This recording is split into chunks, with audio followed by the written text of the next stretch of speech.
dhaweynaysan dhammaan inta su'aalaha u qaabilsan su'aasha koowaad haddaan bilaabo su'aasha koowaad wuxuu leeyahay saa'ilku haddii aniga oo filaya in weli habeenkii baaqi yahay aan suxuurto misna ay caddaato in waagii bariyay maxaan samayn soonkayguse muxuu noqonayaa xukunkiisu تفضل مشكور ماجور كتير يا شيخ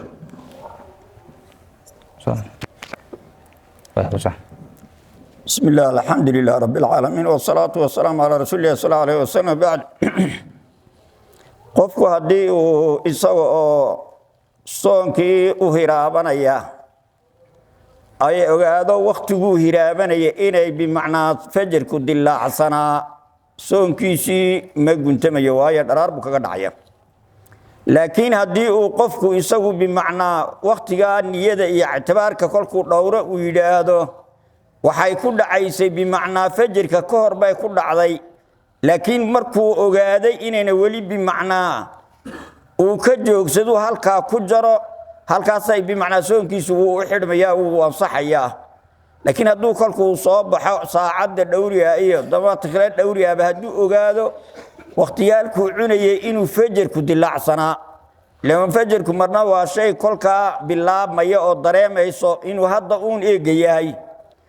ama se waxa weyn waa qof kolkuu soo baxa dareemaya in muddadan ka hor intuu cunayay inuu fajirku dilaacsanaa hadduu xaqiiqsado waqtiga uu cunayay inuu fajirku iska dilaacsanaado dacadeedii baa maarta soo cadaatay kaasonkiisii ma jiro weeyaan laakiin haddii uuna xaqiiqsanay uu u malaynayo in fajirka dilaaciisa awalkiisii afurkii uu joogay intuu afka ku hayo mutufaya soonkiisina uu ansaxayaa assalaamu calaykum جزاك الله خيرا واحسن الله اليك سؤال حكته سائلك وحوله ياهي هدي امامك وسجودي سهويه فهمنا وايو waxa uu sahwiyay ma uu sheegi karaa Soomaali sujuudi oo ma oran karaa sujuud baa sahwiyay bismillah qofku waxa weeyaan imaamkiisu hadduu sahwiyo oo shay bimacnaa salaadii kamid oo rukni uu ka tago waxa u furan hadduu rag yahay tasbiix inuu la yimaado baraarujiyo subxaanallah yidhaah hadduu dumar yahayna tasfiiq inuu la yimaado laakiin hadduu yidhaahdaba kaba soo qaad ku dhawaaqo sujuuddii baad ka tagtay afar xaalaa ka imanaya ama subxaanallah uu yidhaahdaba marka inuu dihri kaliya u qasto inuu tanbiih kaliya u qasto inuu iska idlaaqo intaba xugun baa imanaya weeye kolkaas maartay shayga imaamkii oo sahwiyay adigu aad baraarujinayso haddaad u qasado iclaam kaliya inaad ogeysiiso uun waxa weeyaan salaadaadii culimadu waxay leeyihiin waa buraysaa weeye waxaa la mid ah haddii uu bimacnaa u qasta bay leeyihiin iska idlaaqo way buraysaa bay leeyihiin laakiin marka uu u qasto dikri ilaahay markaasun bay xaqiiqo salaadiisu ansaxaysaa buu leeyahay kolkaa waxaan aad ku dhawaaqday ama tasbiix ha noqdo ama xasuusin carabi aad ku xasuusin ha noqdee haddii aad markaa adigu bimacnaa dhawaaqaagaasi ayaa dib loo fiirshayaa inaad imaamka bimacnaa baraarujintiisa unu qasaday inaad bimacnaa dikri ilaahay uga qasaday inaad iska idlaaqday saddexdaa xukun baa ka imani waxay leeyihiin marka uu ninkani dikri ilaahay uga qastay markaasun baa horta labada imaam maarata isku waafaqsan yihiin hal masalana way isku waafaqsan markuu imaamka maarata baraarujintiisa kaliya u qastay inay buraysana mutafaq bay ku yihiin laakiin markuu iska idlaaqo yaa waxay leeyihiin qoliyaha barkood waxba ka buri mayso markuu dikri iyo iclaam u wada qastana waxay leeyihiin way ka buri mayso laakiin labada mas'ale isku raacsan yihiin labadana bimacnaa waa bayna weeyaan culimada barkoodna waxay leeyihiin waa ku buri qaybina kuma buraysay leeyihiin wallahu a'lam جزاك الله خيرا واحسن الله اليك وحليهاي سائلك سؤال افراد ما كنت عايزان كرا ما كان سجود سنه هي sujuud ma ku ducaysan karaa af Soomaali haddaan si ku ducaysto salaadeeda xukunkeedu muxuu noqonayaa bismillaah qofka bani aadamka hadduu shaygii waajibka ahaa ee carabiga lagula imanayay uu kari waayo waxaa loo banaynayaa inta uu ka baranayo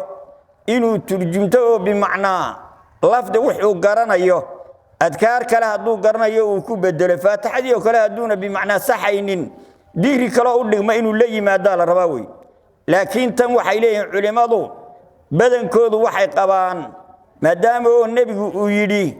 aqrabu maa yakuunu alcabdu wahuwa saajid addoonku wuxuu ilaahay ugu dhow yahay markuu sujuudsan yahay ku dadaala la yidhi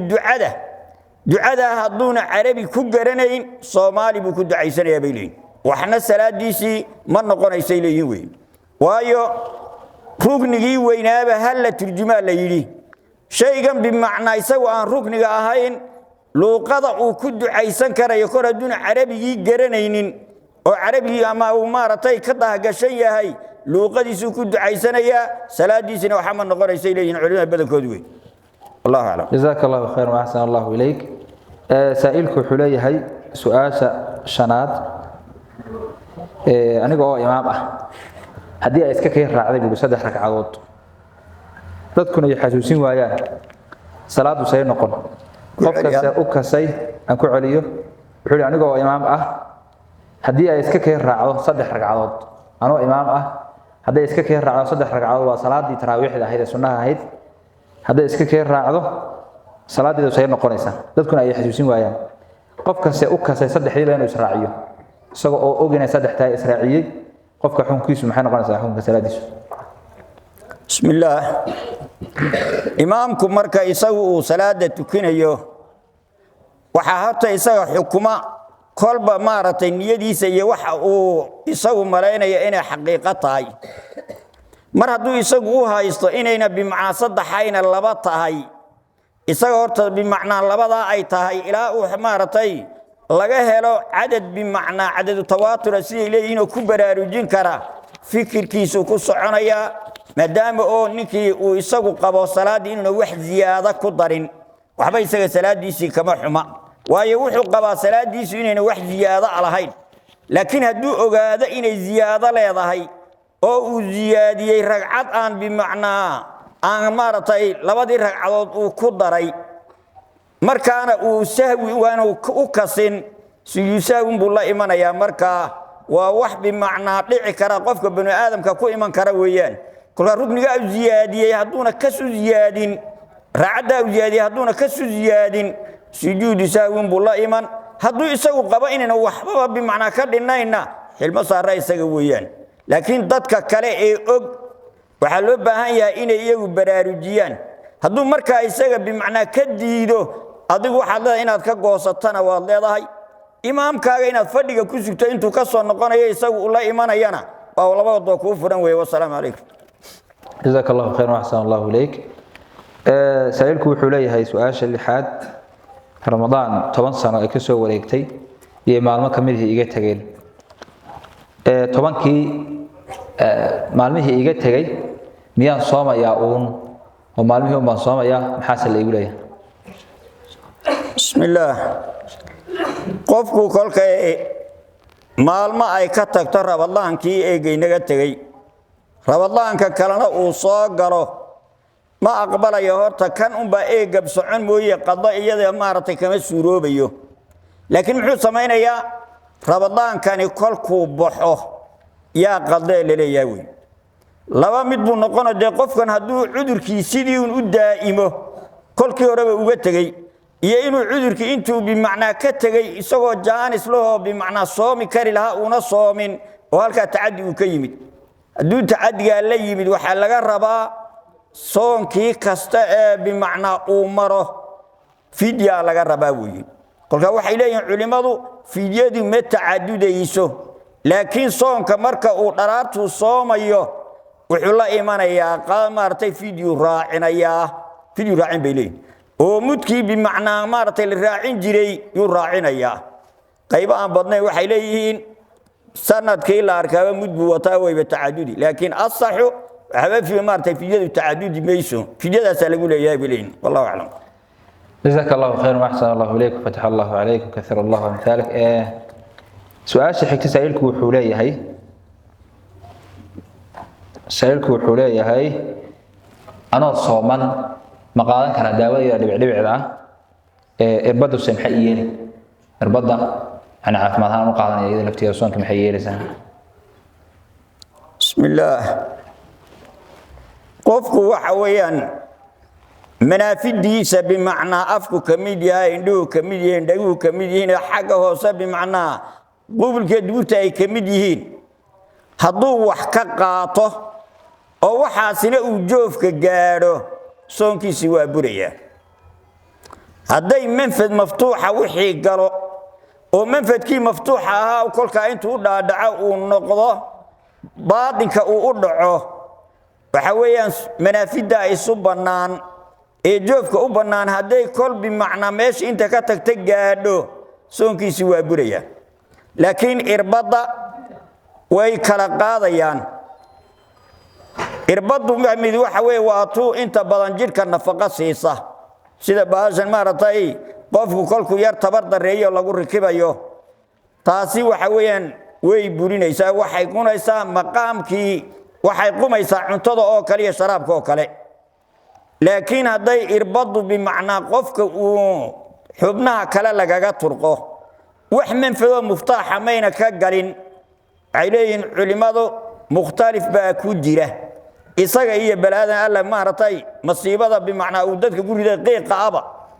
qoliyaha barkood waxay leeyihiin cayn la qabta male kana manfad maftuuxa kama galin sida way wadaan khilaafkeeda waxay u badan yihiin waxba soonka yeeli mayso irbadu soonka waxba yeeli mayso waayo manfad maftuuxana kama galin tii qadaynaysa bimacnaa meeshii maqaamkii raashinka iyo maaratay sharaabka u qumaysayna ma aha kolkaas soonkeed waxay leeyihiin culimada way ku khilaafsan waa mas'ala mukhtalifa iyada iyo bahalka xunay buuriga ah way isku khilaafsan yihiin waxayna leeyihiin asaxa buuriga isagu burinaya waxay soo qaadeen inuu cayn yeelanayo waxay yiraahdeen geed inta soo qaada bal ku afuuf bay yiraahdeen qoliyaha la wuu buraya geebtii wuxuu ku reebaya aakhirka dambe cayn layla ah la arki karo oo xisiga inuu qabanaya ku reebaya bay yiraahdeen mar hadduu cililada leeyahay waa cayn weeyaan caynina kala day joof ka tagta way burinaysaa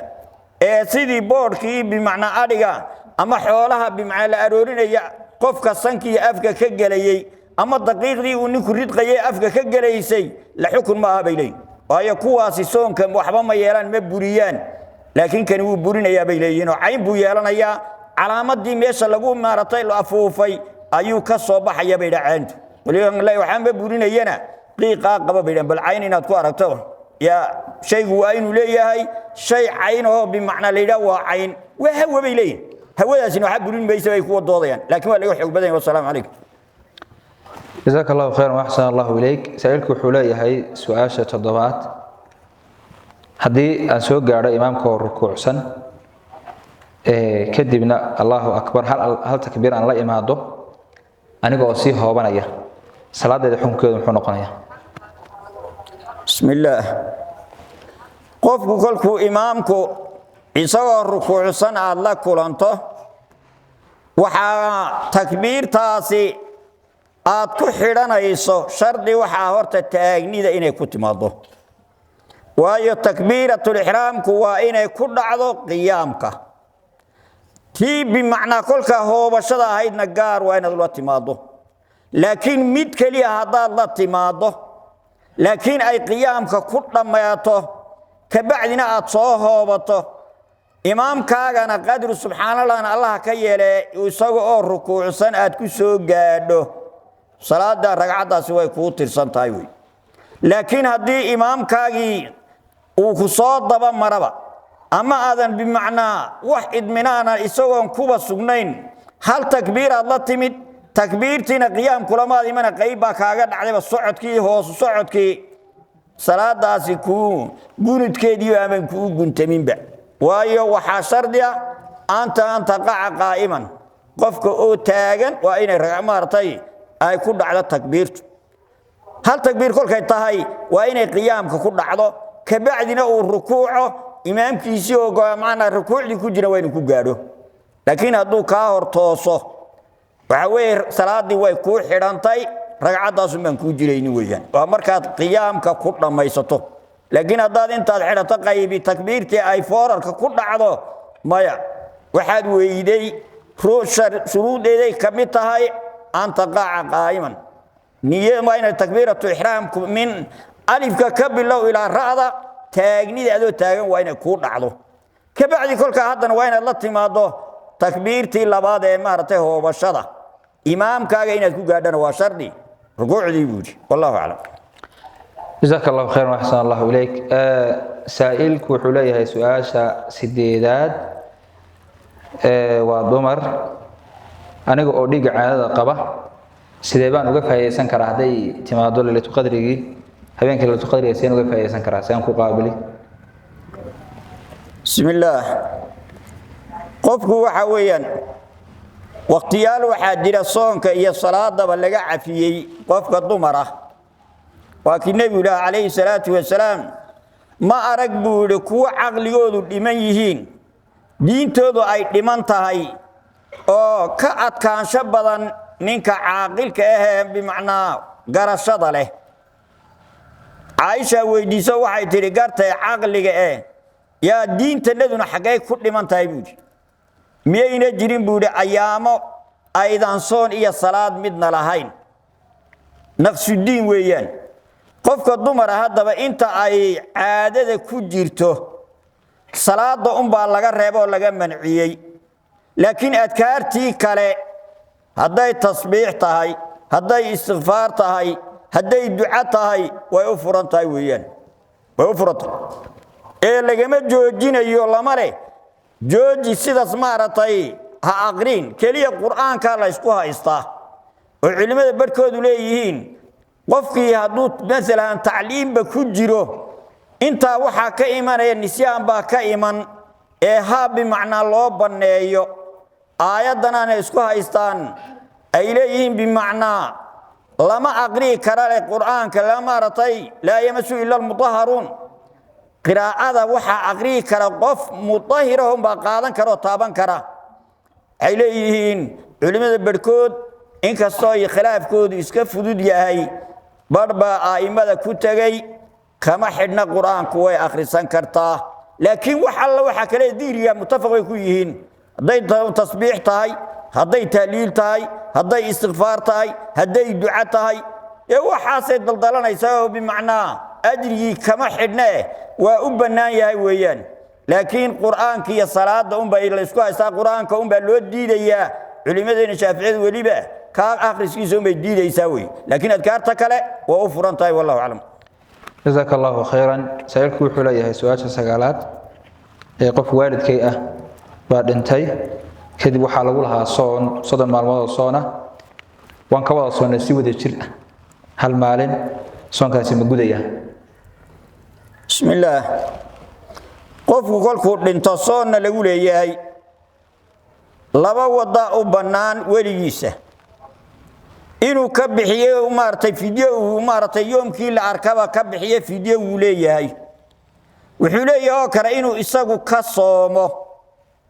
waxa la mid ah yiraahdeen hadduu intuu dad soo urursado 30 maalmood uu yiraahdo ii sooma oo waligii bimacnaa meydkaygii waaridkaygii lagu lahaa bimacnaa ka maartay u niyooda ay leeyihiin culimadu waa sax weeyaan waana soon wuxuu noqonayaa guus ama wadareed kolka dharaarta kaliya kaga gudmaya labaduna way u furan tahay wallahu a'lam جزاك الله خيرا واحسن الله اليك سائلك wuxuu leeyahay su'aasha tobnaad waa su'aashan ku soo gabagabeyn doono in ku soo afmeeri doono insha Allah wuxuu leeyahay saailku